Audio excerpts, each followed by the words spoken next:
This is where I came from. Let's go downstairs.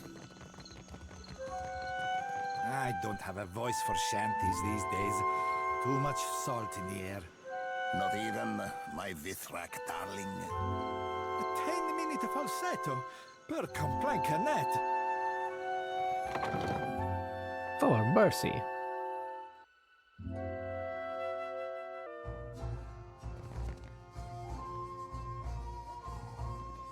Alright, Gentil. Hail and welcome to the Wild Mare, friend.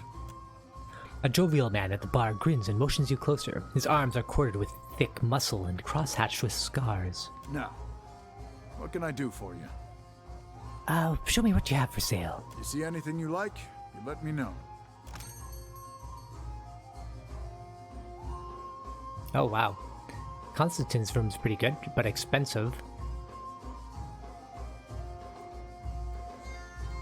Crew members, what do you got for me? All a bunch of novices. Oh. Sure, there we go. Wait, what's this? No. Do you enjoy coin, my friend? My one Can you source lift a sword? from the tedious bureaucracy. I can lift a sword, and I love coin. Ado, my friend. I knew our paths would cross eventually. A Valian shouts over the din of the Wild Mare to get your attention, turning a great many heads to study your exchange. He takes a hearty swig of his tankard. Wink. I'll bet you say that to all your clients. Que? No, you mistake me. I am not one of the courtesans. Tell me, you are the one who sails that fine ship, Ak? Terrorize the docks with spirits, Ak? Leaning in close, he sips from the tankard and loudly sucks moisture from his upper lip. Fine ship! Why, the others at the docks were making fun of my ship. You obviously have better taste than the other locals. Who's asking? I am Aboko, and I am positioned to offer... I have opportunities for... He clumsily unfolds a sheaf of parchment. The tankard slips in his grasp and spills ale down the front of his trouser. He cocks down at himself in horror. 1,000 times I practiced my speech. Merda, never did it go this poorly. Am I making you nervous? Just tell me what you want. I am supposed to be in the business of giving bounties, but I know no one who hunts them. He stamps his feet, kicking up a spray of spilled ale. No one will unfurl their sail for my humble payments. But I must start from the bottom and work my way to the top, Ak? And what bounties do you have available? You will take the job? You will take the job. I haven't promised anything yet. He grips you by the shoulders and smiles, tears springing to the corners of his eyes. Agrasima. Something special for my first hunter, then. A valiant expression of gratitude. He drains the tankard and tucks it under his arm to retrieve his sheaf of notes. I will start you on Mariel, the mad animancer. She tortures her victims with unspeakable treatments before casting what's left to Berth's wheel. Berth's wheel, also known as the Wheel of Life and Death, or simply the Wheel. Berth's wheel is a metaphorical concept used to describe the collective churning of souls as they leave their bodies upon death, exit the world through Pillars of Adra, and then are reborn in new bodies. My contact saw her leaving Port Mage and heading west of Mage Island. Does that mean that if we destroyed all the Pillars of Adra, that the souls would not be able to leave the world? Before I go, I had some questions. Agrasima, you have but to ask. He gestures for you to speak freely. You seem down on your luck. It is true that I have stumbled in my career path. Aboko clears his throat. Now that I have such an accomplished hunter, I can stand in the long shadow of your success. He claps you on the shoulder. It's not all bad, but the momentum of meeting new clients over drinks and in such enchanting company, it drains the stamina, my friend. I'm still hunting for Mariel the Mad. I haven't even left yet, to be honest. You've probably noticed. And I'm still scrounging together the coin for your next mission. Aboko winks at you. Oh, that's not promising. When you have the head of our latest mark, I will be ready, Ak. Farewell.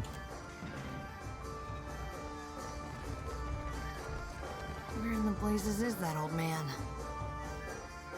What old man? Hey, you had a name. Speak to me. What old man do you talk about? A woman lingers near the stage with a mug of ale clutched tight in her hands. Though she shows no interest in the dancers, the bags beneath her eyes speak to many long nights spent drinking in the tavern.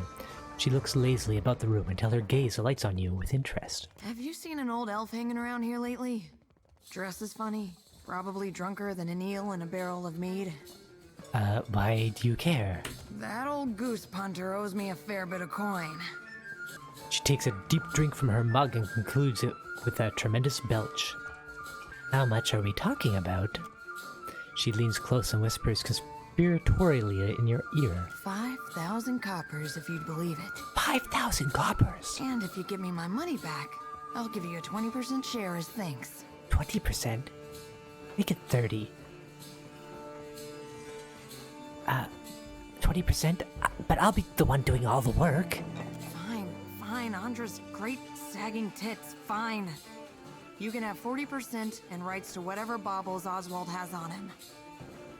Alright, sounds like a deal. But you shouldn't speak that way of Andra. Actually, you know what? That doesn't sound good enough. I don't strap on my adventuring boots for less than half, lady. How about this? I give you 60% and we never discuss this again. She lets out a tremendous sigh. Now we're talking. Who was it who owes you money? The drunk old goat I was pestering you about, Oswald. Like the credulous fool I am, I gave him a loan and he ran off before paying me back. Khan looks at you expectantly. Deal then. Haggling for the fun of it not keeping you busy enough? She winks. The man I'm looking for, Oswald, was especially fond of one of the courtesans upstairs, Analis. Maybe you can get more out of her than I can. She refuses to speak to me, the snippy little cur. It's funny that she's refused to speak. She loves to sing. She loves her voice. Have you tried being nice to her? She wasn't receptive to my particular charms. Let's see you do better. Maybe you can get more out of her than I can. She refuses to speak to me, the snippy little cur. Well, before I talk to Analyst, I've got a few questions for you first. What do you want to know? What is your history with Oswald? She groans theatrically like she can't bear to recount the tale.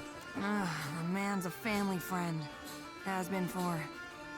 must be 4 generations now. The perk of being an elf, eh? And what is it that Oswald owes you money for? Stares into the depths of her mug and sighs. It's my fault, really. I should have known better than to believe that damned old drunk knew what he was doing. The man's a wizard. You understand, and a tinkerer. He convinced himself and me he could, with enough luminous adra, create a device that would add years to one's life. It takes a lifetime to test something like that. Must have been a crock of shit, because one day he up and ran without a word of explanation or apology. I thought I knew him better than that. And just who are you? I was hoping you wouldn't ask me that. But hey, what the hell? She rakes an impatient hand through her dirty hair. I'm one of the countless minor nobles that litter the Deerwooden countryside. You know Admeth Hadret, hero of the War of Defiance? He's my great whatever. Who? He's what? What did he do? So what's the problem with that? When people find out, they start doing weird shit. Calling me lady, opening doors for me, buying me drinks. Really, the title is a mockery. It means nothing to me. Oh. Fair enough. Farewell. Buzz. Wait, the dance. Is this theft? That's theft.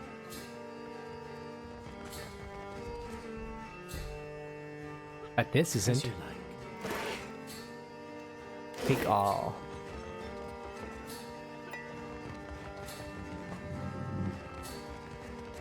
Keeping an eye out. You're coming back. Nope. Ah!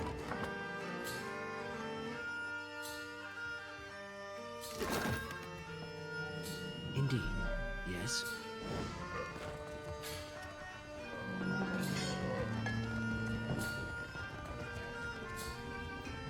Captain Redora, I have business with you. First, I have business with the kitchen. Lord's foot's and an heavy bullet, our cap. Certainly.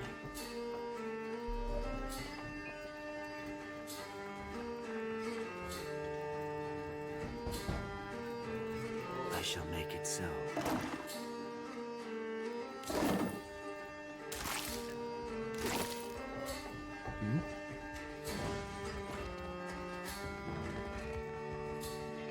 You say I cannot down the rest? Watch me, amico. A Valiant sailor raises her tankard and arches her back to invite a torrent of ale down her expectant mouth. Holding this pose with nothing to show for it, she taps the tankard's base and furrows her brows at its apparent emptiness. Her companion shakes his head and focuses his attention elsewhere. Madico, it is no wonder I thirst. As she wipes her mouth with the back of her hand, her eyes widen and meet yours. Oops, I turned on my console. How do I get rid of it? Ado, why do you stare? You don't seem to be having as much fun as the rest of the clientele. The fun ran dry with the coin. She manages a wan smile. When the dancers see more than an empty purse, I will be a content rador. She sighs up at the stage. Sure. Your next grog is on me then. Grassima. Even in the oasis I am parched. She pockets the coins and glances past you to the bar. If you grant wishes, there is a vacancy on my ship. Redora's frown cracks to reveal a shy smile. Yet another reminder that not every seaworthy vessel be crewed up to the standards of the sorcerer. He shakes his head. As the captain of the Defiant, I'm already taken. Sientere, frero. I'm sorry, brother. Redera inclines her head. Next time around the wheel, perhaps. Farewell. What was I swear I was supposed to do something with Redora.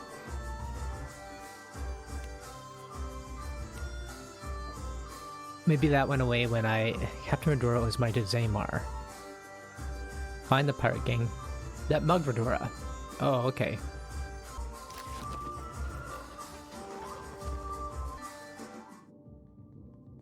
I talked to Aimfell. Analyst? That's her name. Have you come to hear some verse? So, what is your problem with Khan? Oh, her. Yes, she is persistent, isn't she? She barged in and began asking me all sorts of inappropriate questions about my customers. She grew incensed when I asked her to leave. She's no longer welcome in my room. Annalise wrings her hands and looks away. Her gaze settles on her armoire in the corner. I do hope she's not a friend of yours. Her manners are atrocious. Maybe you could sing me a song. How much for your time? 100 copper pans. A reasonable fee to experience the sublime words of Adir's greatest poets. Don't you think? Come, lay your head on my breast. I will read to you the work of my favorite poet, Skilber. Very well, I'm interested. Do you know Skilber? She wrote in the time before Adir's marriage to Kulkin, when the kingdom was fire-bright and yearning for a purpose. Now, listen. An exquisite poet. Oh, this shall be a rare treat. Seraphin strokes his braided beard beneath a quiet smirk. Joti's eyes gleam with a dark amusement. Ship at dawn, its face pressed to the sea's slick lips. My sister and you. A sailor died in lantern light. The wind, my brother's fingers pulling at your hair. His breath hot and boastful, promising. I, a horizon whose borders your thumb has not traced in years. You, slack-jawed and groaning, your chin in the hard grip of longing, led stumbling through the waves. 100 copper for that? A pleasant diversion, yes? Visit me any time, my friend. Oh, it's not worth it. How do I distract her? Maybe I can get my good friend to distract her.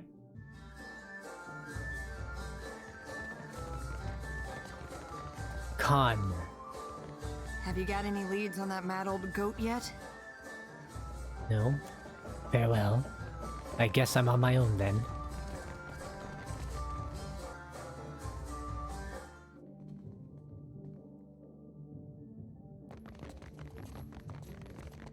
is she facing?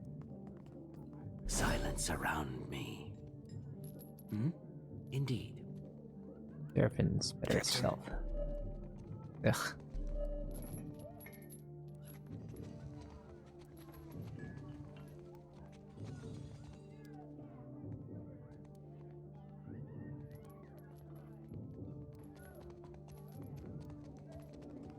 Oh, but he can't pick locks.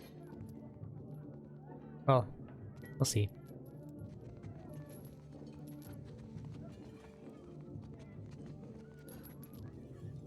I don't be supposing we could blow it up.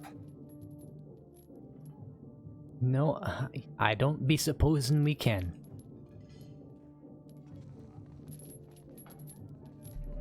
Ah.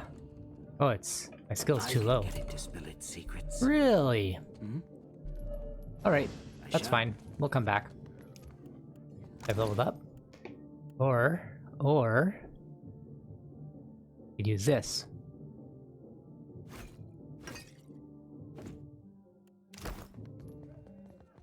I'll see what I can find. Yes.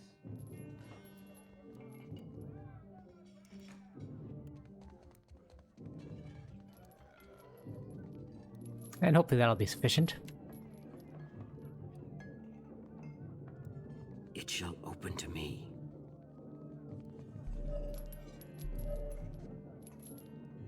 Ah, shoot, I got noticed. Have to not be directly in front of her, I guess. To whispers and shadows.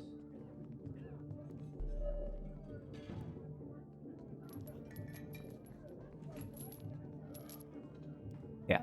I can get it to spill its secret. Yes. Finished. As you Oswald's journal.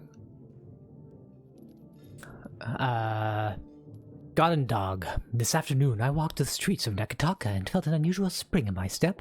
I cannot be sure if it is the fine weather of the archipelago or my great distance from the Deerwood and the blasted Goose and Fox Inn that has gifted me this buoyancy of spirit, but I am grateful nonetheless. I have seen no sign of the girl, Helia be praised. God's willing, I have slipped her net at last. Mequid's dog. Oh, these must be days. D-A-G. Dog means day. The shadows are strange here, seeming to move of their own accord. As I passed from Queen's Berth to Parakeet's Outlook this morning, I could have sworn I saw one turn to face me, then another. I fled the area as quickly as I could, and as far as I can tell, I was not followed. I have many enemies, as many of a roguish, adventurous Mian should, though none have cause to search for me here. I know these shadows must be but a trick of the mind, but still I am uneasy. The next entry is written in a shaky, wild hand, clearly penned in great haste. Ritling's dog. As I put me down to bed this evening, I heard a faint whispering beneath my window. I always leave it open to better catch the breeze, and thanks be to Helia for it, for I might have been none the wiser. However, when I went to investigate, no one was there, and yet I know I heard voices. I may be old, perhaps even paranoid, but I am not crazy. I must leave this place with all haste. Gods protect me in my flight. On the next and final page of the journal is a symbol of Wodaka, a broken crown scrawled in a deep red ink.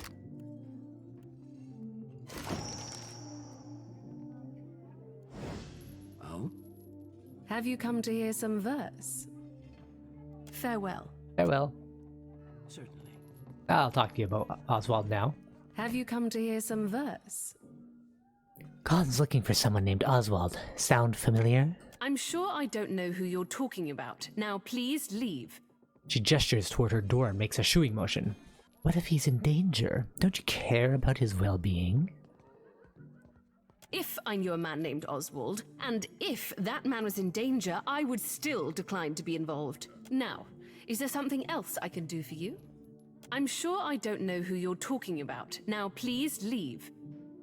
Oswald's run up a debt with the wrong folks. I can help him, but I need to know where he's gone. That explains quite a lot. Seraphin's eyes close as he nods along. Irked, Jyoti runs her tongue over her teeth.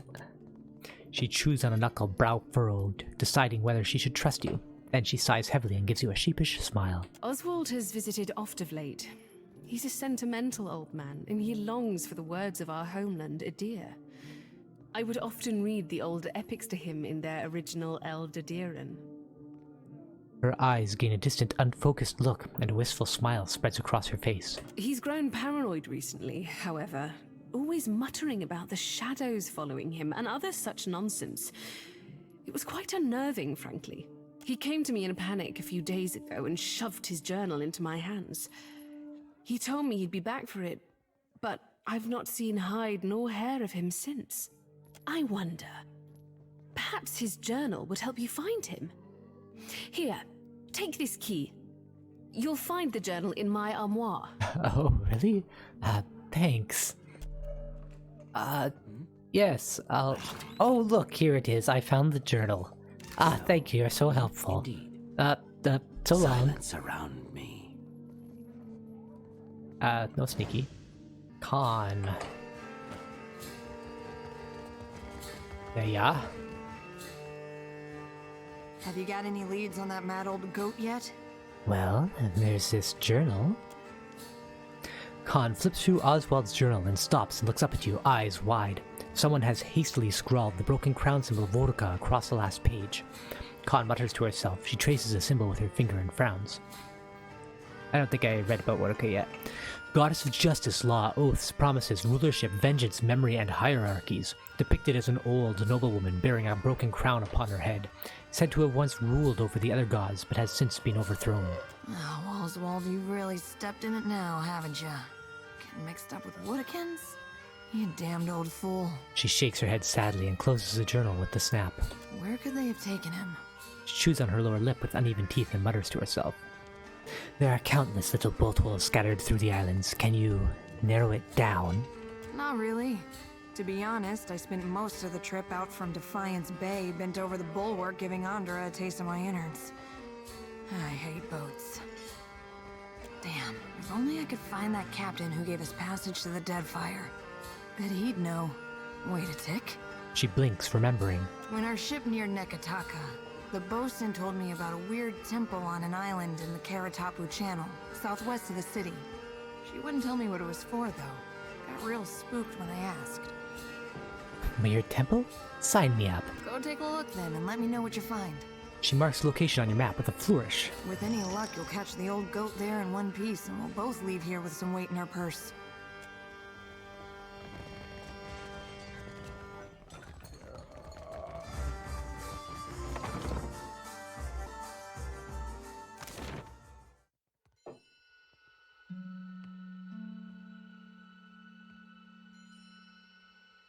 This is the back alley. Oh, now it's nighttime. Maybe I can find those never-do-wells, those hoodlums.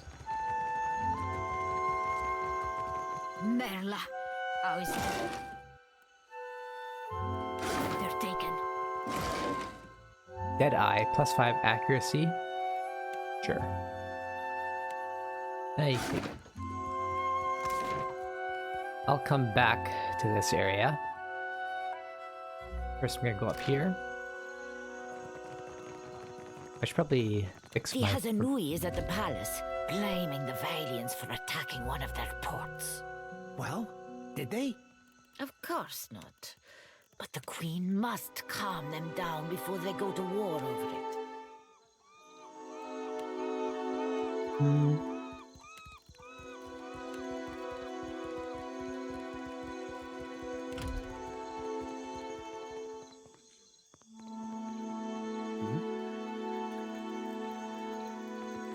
Oops.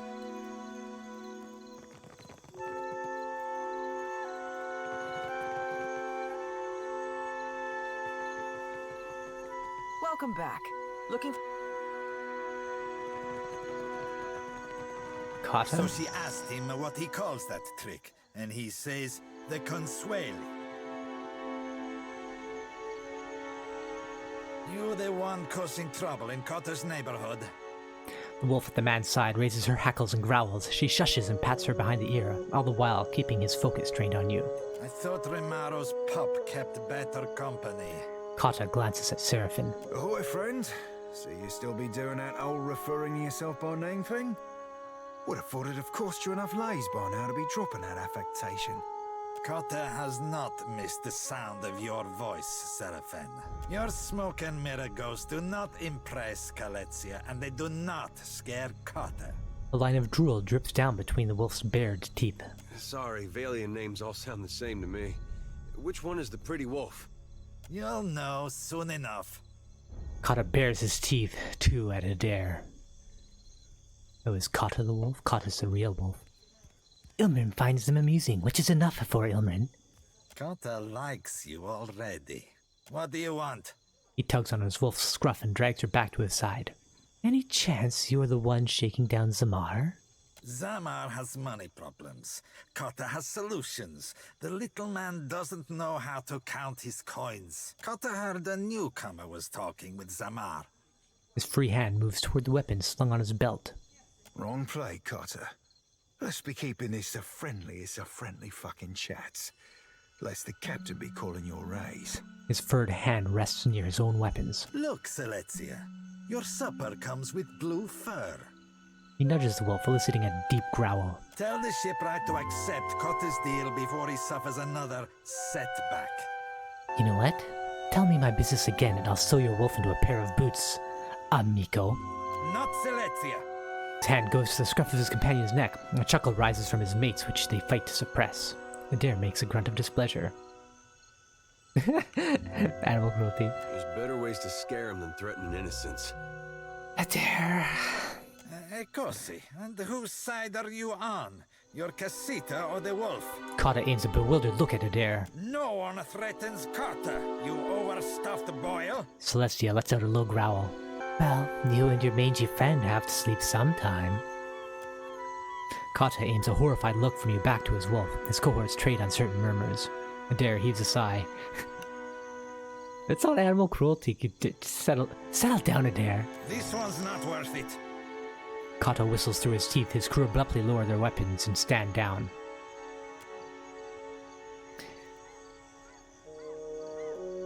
Cotta is done with you.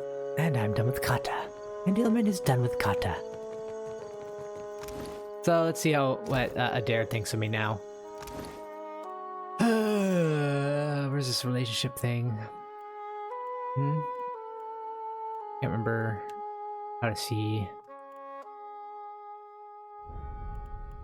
Do I see it? Appearance? Oh, that's why.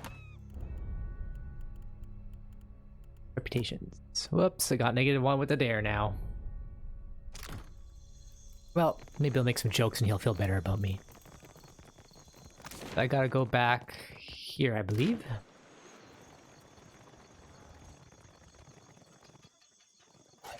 Alright, I'm full. Neglected dog, join me. 11.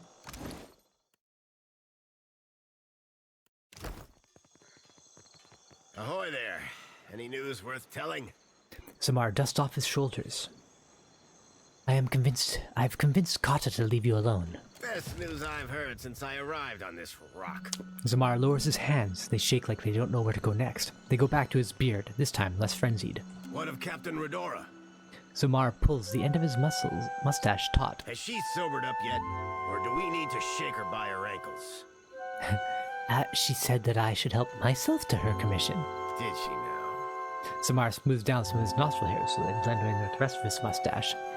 Seraphin's eyes close as he nods along. Jyoti's eyes narrow, dark lashes fusing. Matters being what they are, Redora's commission is yours, if you can afford it. Zamar smooths down his mustache and dislodges a small puff of sawdust. I might be interested in buying Redora's commission. That'll be the Iron Thunderer. A cannon well deserved of her name. Zamar beams with pride. Maybe she doesn't stand up to Rauatai standards, but she's got heart. For 1,000 pyres, she'll crack a hull, scour a sail, or splinter a deck like an imp with something to prove. This is my reward for helping you? 1,000 is plenty less than I offered the seasoned captain. One of Zamar's bushy eyebrows rises over the other. My hands are tied. Sorry. Fine, I'll take it.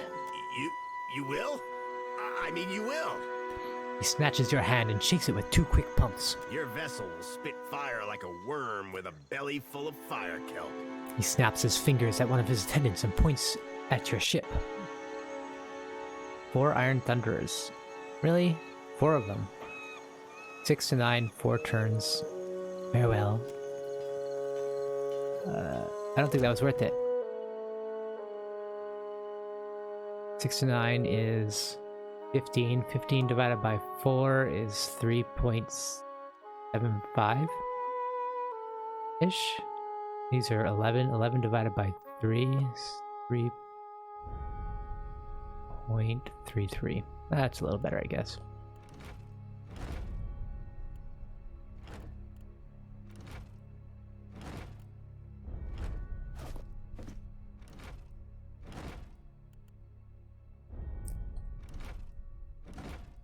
Alright.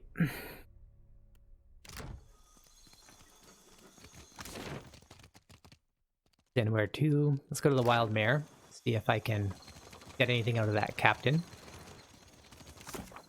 Oh, I can't move while the journal's open. That's too bad.